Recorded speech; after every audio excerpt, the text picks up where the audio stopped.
levantar. Gente, é engraçado quando a gente começa a pensar sobre o nosso tempo e perceber como algumas ambiguidades acontecem, não é?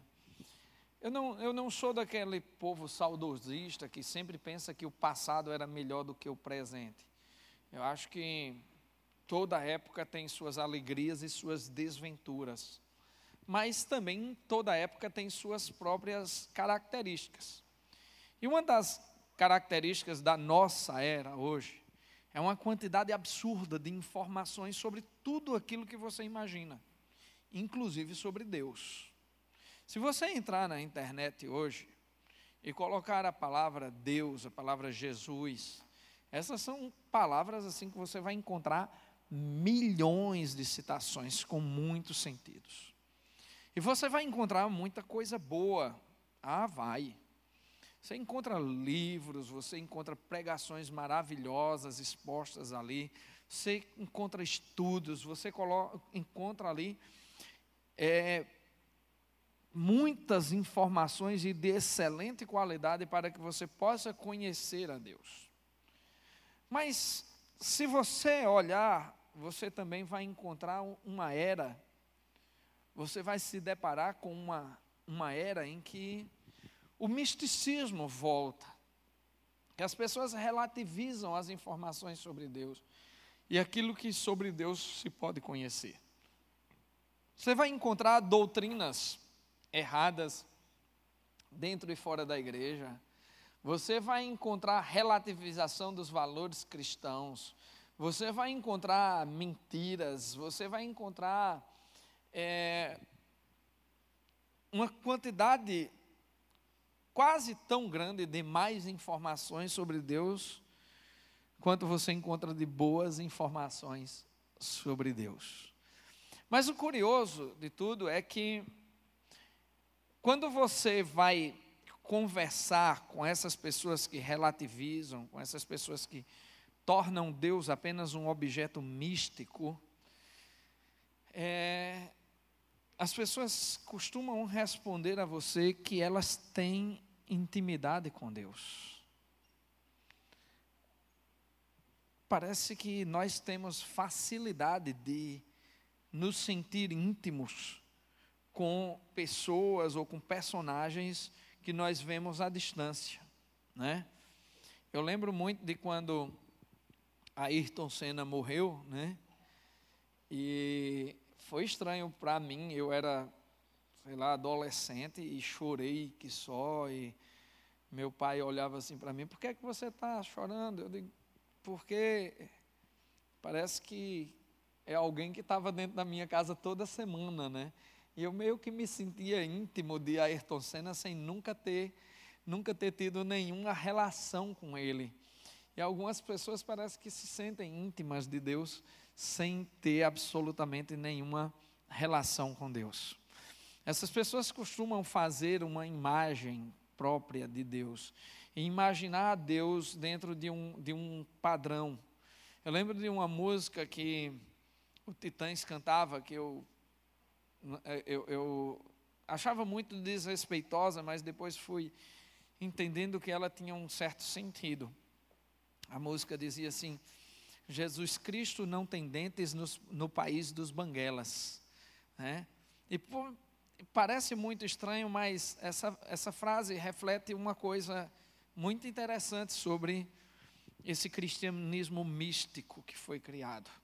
As pessoas começaram a criar um Jesus à sua própria imagem, criar um Jesus que lhes serve, que lhes é útil, um Jesus que não tem absolutos, um Jesus relativista ou relativizado, um Jesus que lhe é conveniente, sabe?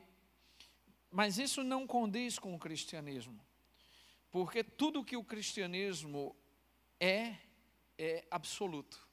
Tudo que Cristo é absoluto. João, por exemplo, tanto no seu evangelho quanto na sua primeira carta, tem uma preocupação em iniciar a sua fala descrevendo quem é Jesus Cristo.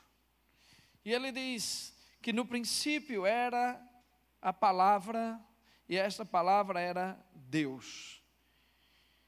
E ele esclarece nos dois textos que Jesus Cristo estava na criação, que Jesus Cristo é o Criador, que por ele, por meio dele e para ele foram feitas todas as coisas. João, ao apresentar Jesus Cristo, apresenta Jesus Cristo como real, como pré-existente em relação à criação, como eterno e como Filho de Deus. Conceitos inabaláveis, conceitos que não podem ser relativizados.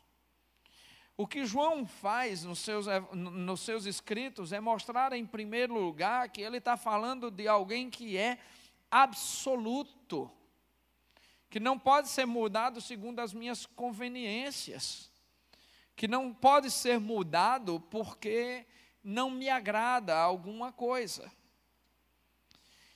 E o cristianismo, como religião fundada por Cristo, não é de maneira alguma uma religião de refrigério para a alma de pecadores. Pelo contrário. O cristianismo, muitas vezes, e falando do cristianismo, eu estou falando aqui da Bíblia, muitas vezes aponta contra o meu pecado e contra a minha hipocrisia.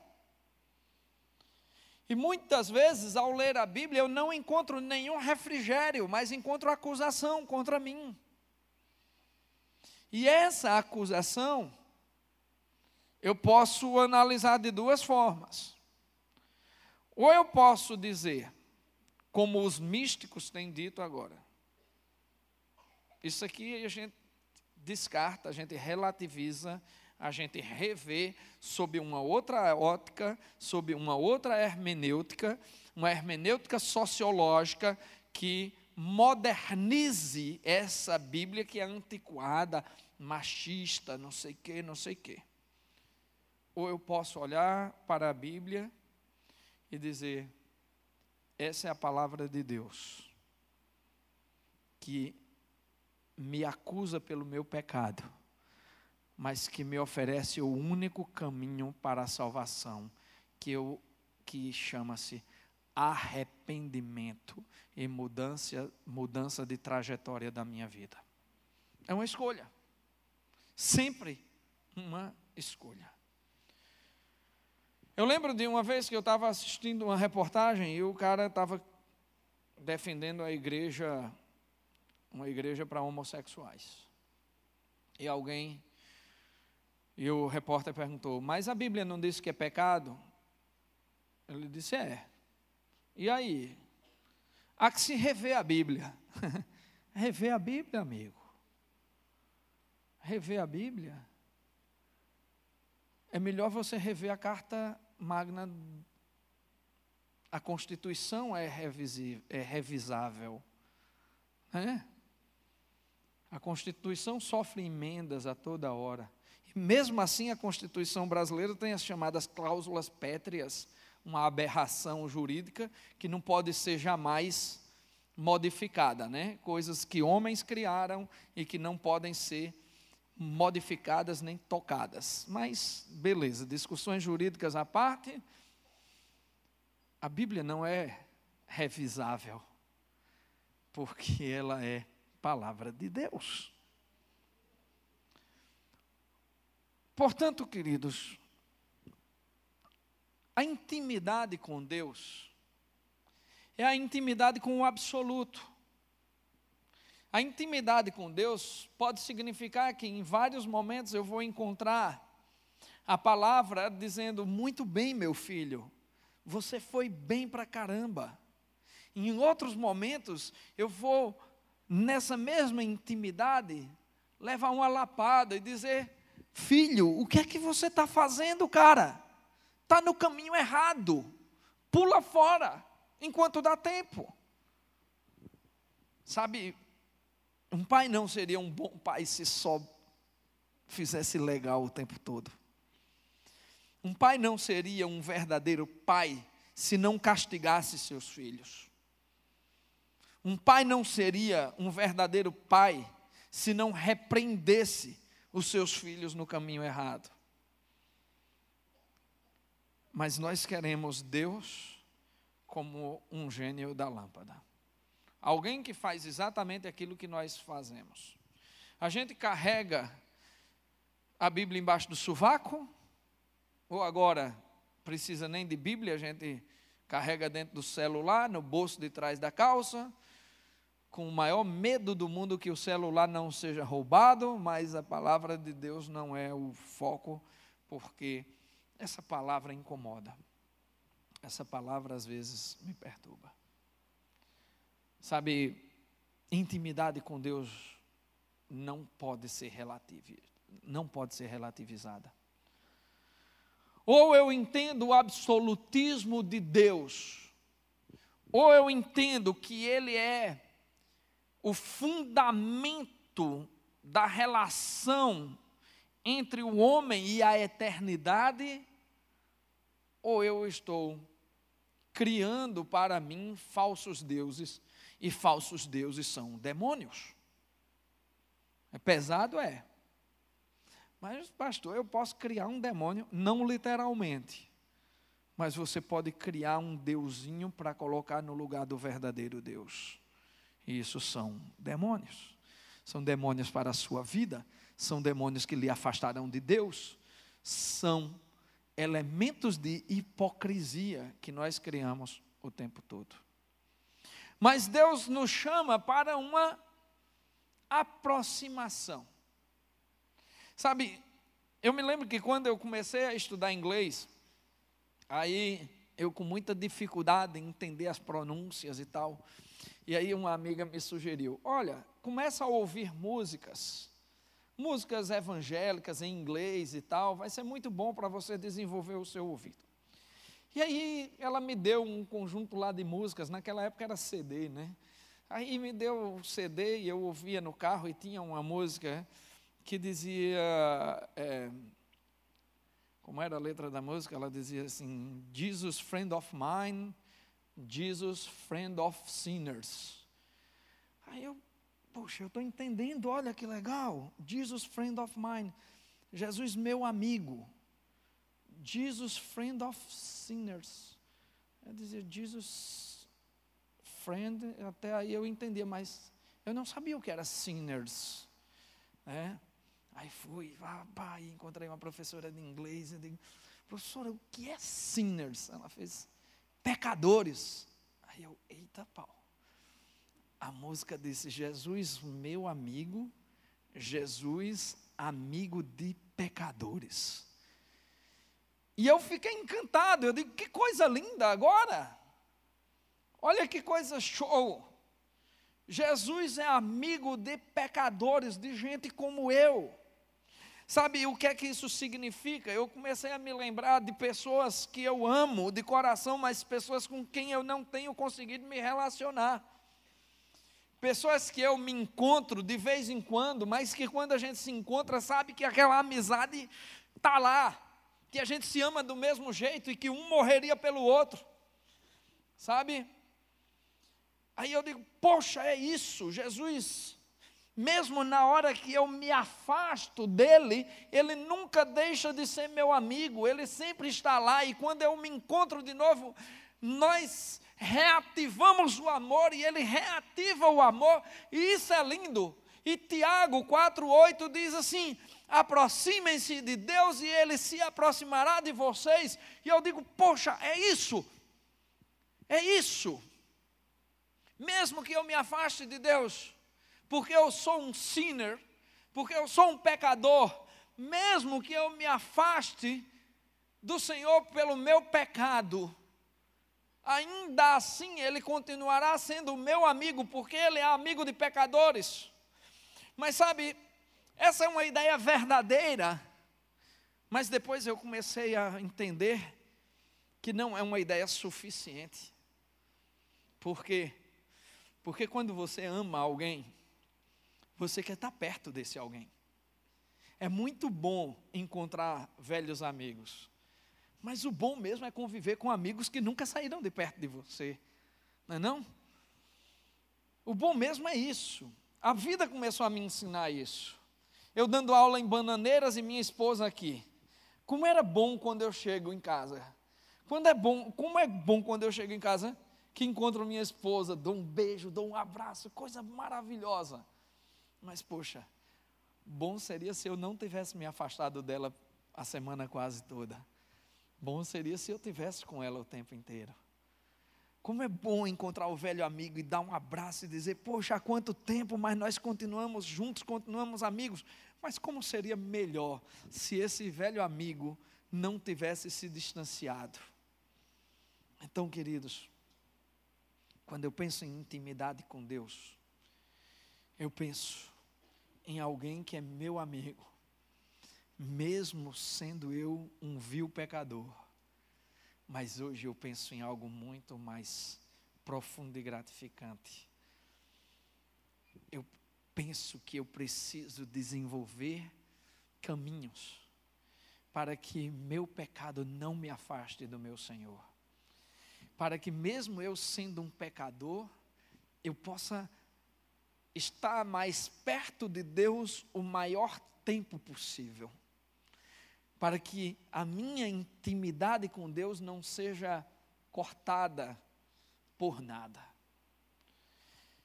É claro que isso não é fácil, mas isso é o que eu chamo de exercício das disciplinas espirituais.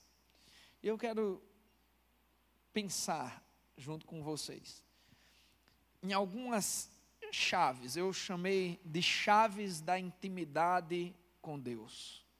Algumas chaves que o apóstolo Tiago nos revela em sua carta.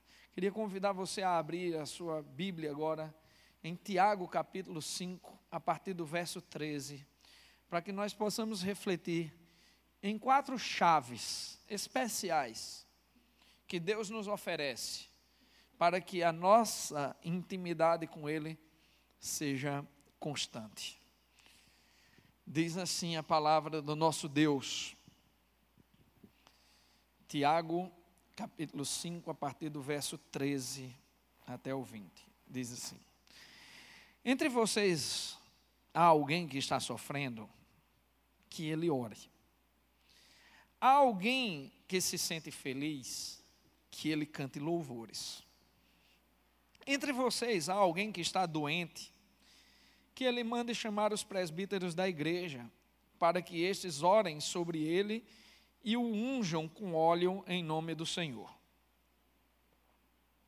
E a oração feita com fé curará o doente, o Senhor o levantará, e se houver cometido pecado, ele será perdoado. Portanto, confessem os seus pecados uns aos outros e orem uns pelos outros para serem curados. A oração de um justo é poderosa e eficaz. Elias era humano como nós. Ele orou fervorosamente para que não chovesse. E não choveu sobre a terra durante 3 anos e meio. Orou outra vez, e o céu enviou chuva, e a terra produziu seus frutos. Meus irmãos, se algum de vocês se desviar da verdade, e alguém o trouxer de volta, lembrem-se disso.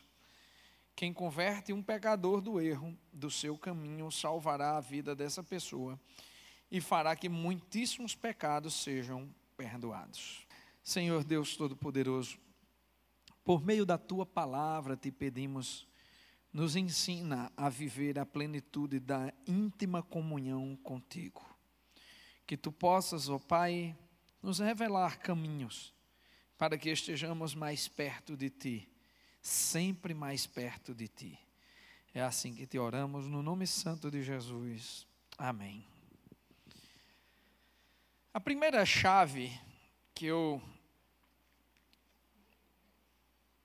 quero compartilhar com vocês, para mim está revelada no versículo 13. Quando ele diz assim: entre vocês há alguém que está sofrendo, que ele ore. Há alguém que se sente feliz, que ele cante louvores. A chave é a chave do envolvimento. Olha como Tiago fala aqui sobre duas situações absolutamente diferentes dentro das emoções humanas. Ele fala: se alguém está sofrendo, que ore. Mas se alguém se sente feliz, que cante louvores. Mas nessas duas situações tão distantes uma da outra, Tiago diz: envolva-se com Deus, esteja envolvido com Deus. Seja na sua tristeza, seja na sua alegria, envolva-se com Deus. Sabe, gente, há uma coisa interessante nisso aí. Eu conheço várias pessoas, inclusive eu mesmo já disse muito isso. Não, cara, eu não preciso ir para um culto de oração, por exemplo, porque eu oro o tempo todo. Eu oro quando estou dirigindo, eu oro quando estou lavando a louça, eu oro quando estou trabalhando, eu oro quando estou me exercitando. Então eu oro o tempo todo. E eu tinha muita convicção de que isso era maravilhoso, isso representava uma espiritualidade fantástica. Mas na realidade, eu comparo isso com a seguinte situação. Eu comparo isso com aquela pessoa que não quer engordar, mas ela vai até a sanduicheria, aí pede lá um X-tudo, um X-hexa grande, hiper gigante, ó puxa meu Deus como é grande, sabe, com tudo dentro. Aí quando o cara diz: olha, esse sanduíche aqui tem tudo que você possa imaginar, tem galinha, tem porco, tem carne de javali, rapaz, tem bacon? Não, tem não, bote aí uma porção dobrada de bacon. Aí o cara bota aquele coisa lá, mas agora, por favor, me traga uma Coca Zero. Rapaz, isso é um tal do pedido para aliviar a consciência, né? O sujeito pede o sanduíche mais ultra mega gigante das galáxias e depois pede um refrigerante diet para dizer o quê? Que não vai engordar? Não, cara, ele quer aliviar a consciência. E às vezes a gente com Deus é assim. Eu estou no carro dirigindo, aí, ó Deus, tu és maravilhoso, aí o cara passa na minha frente: filho de uma que ronca e fuça, não sei o que, aí lá vai e tal, e, oh Deus, tu és maravilhoso. Que o que, cara? Imagina alguém que diz a você que te ama, mas não te dá atenção, não te dá tempo, não para olhar nos teus olhos, que não te abraça, que não cuida de você, que não pensa em você, que não fala com você. Imagina um cara que casou-se semana passada, aí foi para a lua de mel maravilhoso, tal, bênção, fez tudo aquilo que se faz numa lua de mel, né? Passeou, brincou e tal, orou. Aí, beleza, chega em casa, aí diz: meu amor, eu te amo, mas não me perturbe não, deixa eu ficar aqui na minha sala, quando eu quiser eu te procuro. Aí de vez em quando o cara fala lá do quarto, a mulher lá na cozinha: meu amor, como foi seu dia? Foi bom. Já terminou o jantar? Ainda não. Eu te amo, viu? Cara, ninguém quer esse tipo de relação. Quem quer esse tipo de relação? Quem se sente amado assim? Quem pode se sentir amado por alguém que não olha nos seus olhos? Por alguém que não para te dar atenção? Intimidade com uma pessoa é feita de envolvimento. É necessário que se tenha envolvimento com Deus, que se permita que Deus participe de todos os momentos da sua vida, mas é sobretudo necessário que Deus esteja presente na sua vida, que você esteja verdadeiramente envolvido com esse amor que você diz que sente por Deus, que você tenha momentos sim de parar, de ouvir o que Deus quer lhe dizer, de conhecer a Deus com mais intimidade, de dobrar os joelhos, de deixar todas as coisas de lado e se concentrar em Deus. Isso é envolvimento. É quando Deus, de fato, participa da tua vida. Quando Deus está nas tuas decisões. Quando Deus está nas tuas alegrias. Nós lembramos muito facilmente de orar a Deus quando estamos passando por dificuldades. Nós lembramos muito facilmente de orar a Deus quando vem uma doença. Mas quando as alegrias vêm, parece que nós somos tão ingratos. Deus não quer participar apenas da metade de tua vida, Ele quer participar de toda a tua vida. O envolvimento com Deus significa que Deus esteja presente na tua vida de oração, na tua vida de adoração e na tua vida ética. Deus precisa estar presente nessas áreas de tua vida. Que você se envolva por meio de um contato relacional com Deus. Que você, por meio da oração, que você o adore não apenas com as palavras e com as músicas, mas com a sua vida. E que você viva a ética que Cristo legou para cada um de nós. Isso é envolvimento.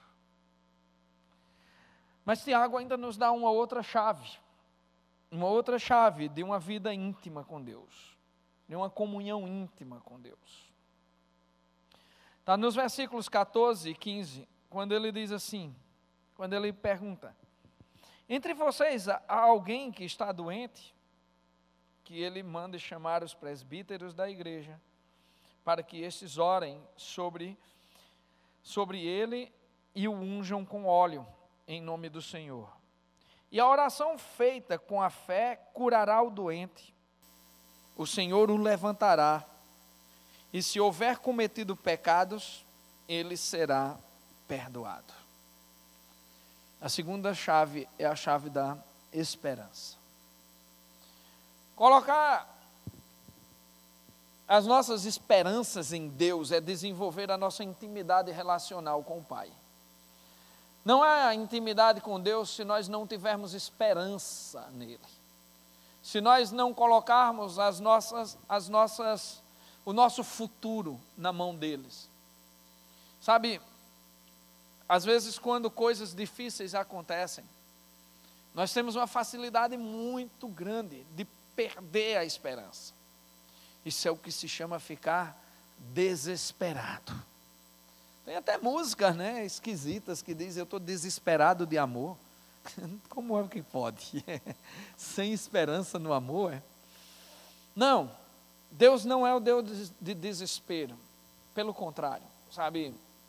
Às vezes nós temos uma facilidade muito grande de desacreditar do futuro, de desacreditar que Deus pode cuidar da nossa vida e do nosso futuro. Nós perdemos as esperanças com coisas simples. Antes de vir para cá, eu estava assistindo o jogo do Brasil. E aí, o Brasil jogando aquele golaço lá de Felipe Coutinho, coisa linda e tal. Daqui a pouco vem numa falha e tal, leva 1-1. Uma pessoa que estava junto de mim disse: tem mais jeito não. Que é isso, rapaz? O jogo todinho ainda pela frente. Não, mas tem mais jeito não. E o pior é que quando termina o jogo ainda diz: eu não disse que não tinha mais jeito. A gente perde as esperanças com muita facilidade. Quando Davi cometeu talvez o seu pecado mais grave, ele se apaixonou por uma mulher chamada Betsaba, que era casada com um homem, um general do seu próprio exército, chamado Urias. E ele, na realidade, ele não se apaixonou, ele se encantou porque a viu tomando banho. E disse: rapaz, eu quero essa mulher para mim, eu não quero nem saber de quem ela é. Foi lá, catou Betsaba, engravidou a mulher e disse: eita pau, agora o que é que eu faço? E como a Bíblia diz, um abismo chama outro abismo. Então, ele disse, rapaz, vamos fazer o seguinte, vamos tapear Urias, para que ele pense que o filho é dele, traz Urias para ele deitar com Betsaba. Não deu certo. Bom, já que não deu certo, vamos matar Urias, bota Urias na frente de batalha, Urias morre. E aí vem, né, a consciência pesada de Davi, e vem a mão poderosa de Deus sobre a vida dele, e quando Betsaba dá à luz a uma criança com algum problema congênito muito sério, e Davi se prostra diante do Senhor, rasga as suas vestes reais, se cobre de cinzas, e diz, e começa a orar, pedindo a Deus pela vida daquela criança, e entra num jejum muito sério, e ele passou 8 dias sem comer, sem beber nada, e ali, definhando naquele jejum, e a criança morreu. E os seus servos olharam para ele naquela situação e disseram, e agora? Como diremos ao rei que a criança morreu? Porque se a criança estava viva e ele estava daquele jeito, como é que a gente vai dizer? Ele vai entrar em desespero, ele vai fazer uma loucura. E Davi percebeu o movimento diferente dos seus servos, chamou e disse, o que foi que houve? Acaso a criança morreu? Morreu, Senhor.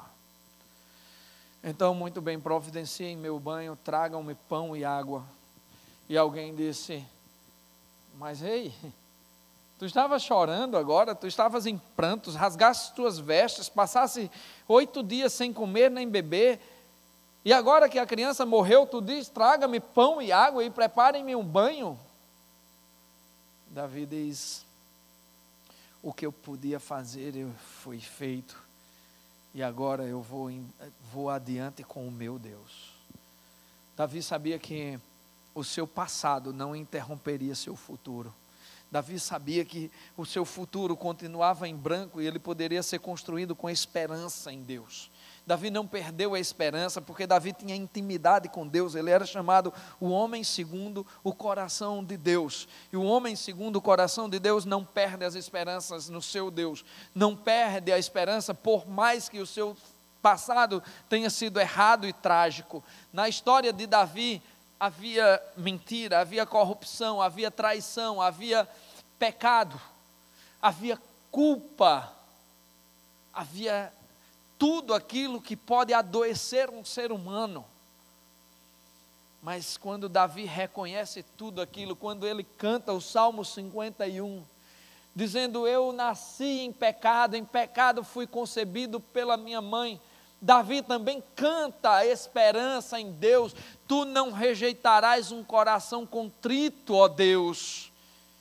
E ele sabia que Deus é Deus para perdoar pecados, que Deus é Deus para apagar o passado, como está escrito em Abacuque, e lançar no mar do esquecimento, e dar abertura para a construção de um novo futuro. Davi não perdeu a esperança, porque tinha intimidade com Deus.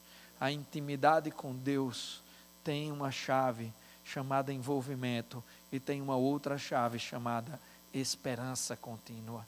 Nós precisamos ter esperança no nosso Deus. A nossa intimidade com Deus é feita de esperança. A terceira chave que eu destaco nesse texto está no verso 16. E diz assim, portanto confessem os seus pecados uns aos outros,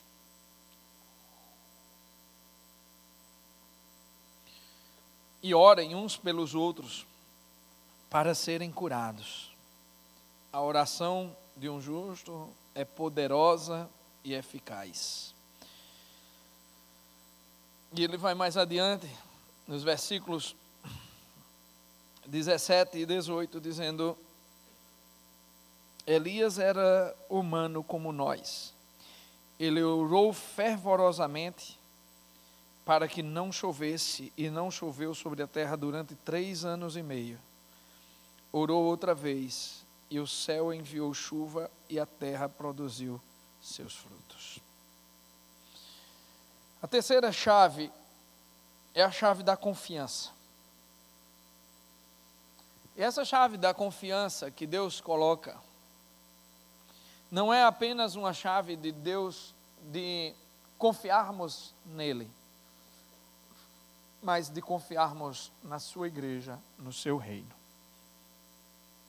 Pessoas que não confiam em ninguém adoecem, porque não têm coragem de confessar seus pecados, seus erros, suas dores, seus medos. Pessoas que querem viver somente enjauladas dentro de si, não têm verdadeira intimidade com Deus, porque não confiam em quem Deus designou para que elas confiassem.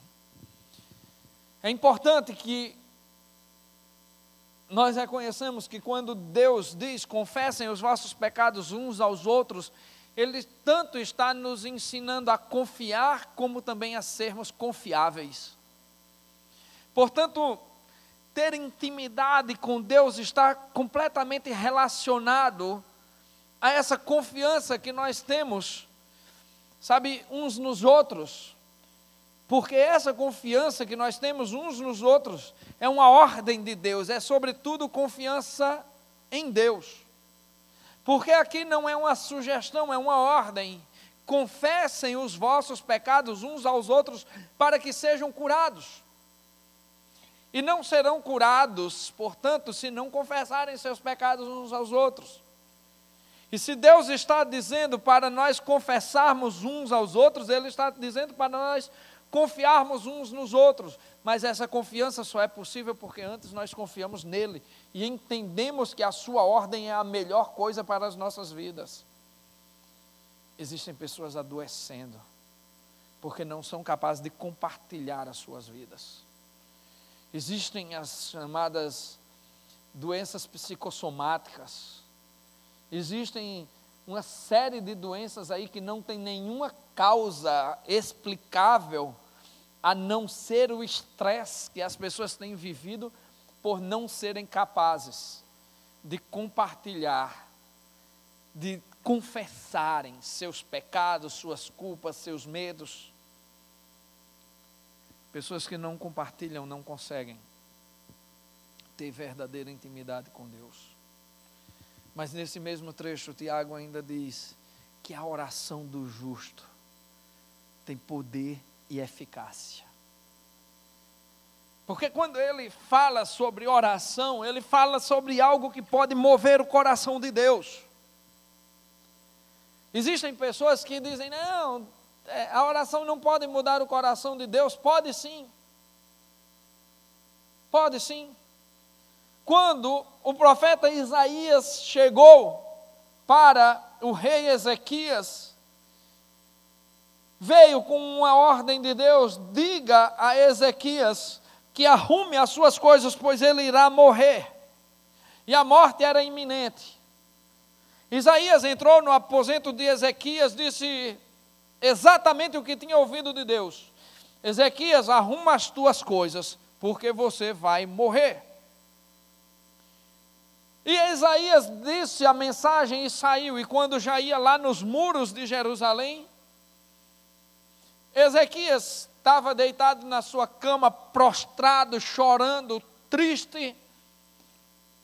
A Bíblia diz que ele se voltou para o lado da parede e orou a Deus arrependido dos seus pecados, e clamou ao Senhor. E antes que Isaías colocasse os pés fora dos muros de Jerusalém, Deus falou a Isaías, volta e diz ao meu servo que ele viverá mais 15 anos. A oração do justo muito pode em seus efeitos. É por isso que ele diz, confessem os seus pecados uns aos outros. E aí Tiago se preocupa em nos dar um exemplo. E ele diz, Elias, e aí é curioso e lindo, como ele diz assim, Elias era humano como nós. Elias não era melhor do que ninguém. E Elias era o bambambam dos profetas de Israel, né? Ele era o cara, né? Era o cara que era admirado por todo mundo. Era o cara que era assim, é o festejado. E aí Tiago mata essa idolatria por um homem e diz: ei, presta atenção, Elias era humano como qualquer um de nós, ele não tinha nada que nós não tivéssemos, ele só tinha o Espírito Santo, e ele orou a Deus para que parasse de chover, e parou de chover por 3 anos e meio, e depois ele orou novamente, e os céus mandaram chuva, e o fruto nasceu na terra. Que coisa linda! Coisa linda quando Tiago diz: olha, não pense que Deus está atento apenas à oração dos outros. Não pense que Deus não ouve a sua oração. Não abra a boca para dizer: por que eu, Senhor? Por que é que isso só acontece comigo? Sabe? Primeiro porque é mentira. Porque não tem nada nesse mundo que só aconteça com você. Não tem nada no mundo que aconteça só com você. Não tem cara mais azarado no mundo do que Rubinho Barrichello, né? Mas mesmo assim eu nunca vi Rubinho dizendo: por que eu, Senhor? Mas olha, a gente se queixa. A gente se queixa de coisas sem sentido, porque a gente não tem a devida intimidade com Deus. Quando Tiago diz: Elias era humano como nós, ele está dizendo: olha, não tem nada de diferente nesse homem, e o que acontece com você, acontece com outras pessoas, mas se você tiver intimidade com Deus, você entenderá as coisas ao seu redor. Não é uma mensagem do tipo: olha, se você tiver intimidade com Deus, não terá problemas. Não é uma promessa lá da rede Tabajaras de seu Creyson, né? Seus problemas se acabaram-se. Não, não tem nada a ver com isso.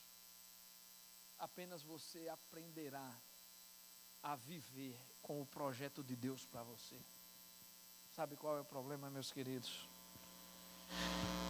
É que nós começamos a viver numa perspectiva humana demais e deixamos de lado a perspectiva divina. Tentamos fazer, como disseram os titãs, um Jesus Cristo à nossa imagem e conforme a nossa semelhança. Tentamos relativizar o nosso Deus e criar na nossa mente um Deus que não deixaria nada nos acontecer. Criamos na nossa cabeça um Deus que não nos permitiria passar por dificuldades. Mas o Deus bíblico diz: no mundo tereis aflições, mas tenham bom ânimo, porque eu venci o mundo. A grande questão de quem tem intimidade com Deus é que ele não pergunta: por que só comigo? Por que eu, Deus? Porque quando temos intimidade com Cristo, nós sabemos o que Ele tem para nós. E quando temos intimidade com Cristo, nós entendemos e confiamos que o que Ele tem para nós é o melhor. Por isso Ele diz por meio do profeta Jeremias, que os meus planos para vocês são planos de paz. Confiança é a terceira chave. E eu quero ir para a quarta chave. A banda já pode vir subindo. Depois que nós temos envolvimento, esperança e confiança, Tiago fala assim: meus irmãos, se algum de vocês se desviar da verdade, e alguém o trouxer de volta, lembre-se disso. Quem converter um pecador do erro do seu caminho, salvará a vida dessa pessoa, e fará que muitíssimos pecados sejam perdoados. É a chave da entrega total. Só é possível ter intimidade com Deus quando nós entregamos todas as áreas da nossa vida. Cada uma delas. A entrega total significa entregar o nosso caráter a Cristo. Significa não ter medo das consequências. Sabe, nós adotamos uma perspectiva tão desastrosa de vida, que nós passamos a acreditar que a mentira é o melhor caminho para solucionar nossos problemas. E Cristo diz: diga sempre a verdade, e eu me encarregarei das consequências. Às vezes nós criamos essa perspectiva tão errônea que achamos que o dinheiro vai resolver os problemas da nossa vida, quando tantas vezes o dinheiro só traz os problemas que nós não tínhamos antes. Correndo atrás de dinheiro, pessoas perderam a própria vida. Correndo atrás de dinheiro, as pessoas perderam a intimidade com as pessoas que amam, perderam a intimidade com Deus, trouxeram preocupações desnecessárias, construíram um mundo fantástico. E Jesus Cristo pergunta: de que vale ao homem ganhar o mundo e perder a sua alma? É necessário nos entregar totalmente as áreas de nossa vida para que possamos construir uma nova perspectiva. O que Tiago está falando aqui é de uma nova perspectiva. Se alguém se desviar do caminho da verdade e for trazido de volta, ele está falando sobre salvação. Ele está falando aqui sobre a diferença entre a vida que nos leva ao pecado e a vida que nos é dada pela correção do Senhor.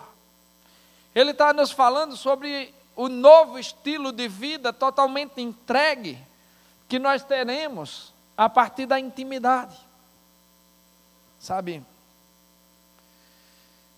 tem uma história que eu acho linda, que está narrada nos evangelhos de Mateus, Lucas e Marcos. Trata-se de um jovem paralítico, e que seus amigos, 4 amigos, decidiram levá-lo para diante de Cristo, para salvá-lo, para curá-lo. E aí, eles colocam o jovem paralítico numa espécie de maca, pegam esse jovem e vão até o lugar onde Jesus Cristo estava, mas chegando lá havia uma multidão tão grande cercando aquele lugar, que eles não conseguiram entrar. Então eles tentam uma coisa verdadeiramente inusitada, um ato de fé tremendo. Eles pegam aquela maca, de alguma maneira eles sobem na casa onde Jesus Cristo estava, abrem o telhado e descem aquela maca na frente de Jesus Cristo, colocam aquele jovem paralítico aos pés do Senhor Jesus, e quando todos esperavam que Jesus Cristo dissesse: levanta-te e anda, Jesus Cristo olhou e disse: estão perdoados os teus pecados.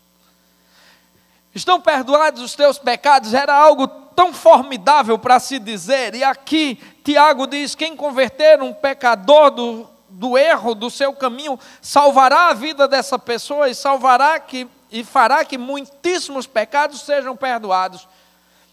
Mas salvar a alma dessa pessoa e fazer com que muitíssimos pecados sejam perdoados é algo tão tremendamente maravilhoso que as nossas mentes não alcançam.